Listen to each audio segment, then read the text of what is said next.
And in my training as a clinical psychologist, we were taught not to reveal anything about ourselves to our clients. So it's this blank slate, but that is so not my personality. And it was funny because I was teaching at, and these are both Southern California schools, so Biola University and Azusa Pacific University.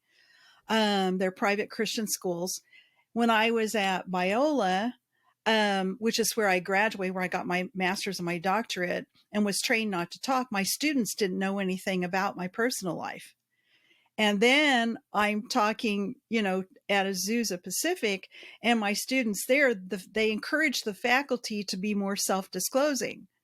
So when my teaching assistant, my graduate student teaching assistant at Biola found out some stuff about my personal life, he's like, I took a whole course from you and I'm your TA and I don't know that stuff. And I thought, I've kind of got this split personality going on, not literally, but it's like I'm one way here and another way here.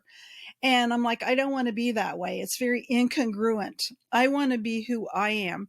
And I think I can't remember. I loved Anthony Trucks and Trent Shelton both during the conference in Austin. But one of them, I'm pretty sure it was Anthony, said, what promise did God make to the world when he created you? And it was like, I wrote that one down and I've brought it back up over and over again because no one can be you but you. And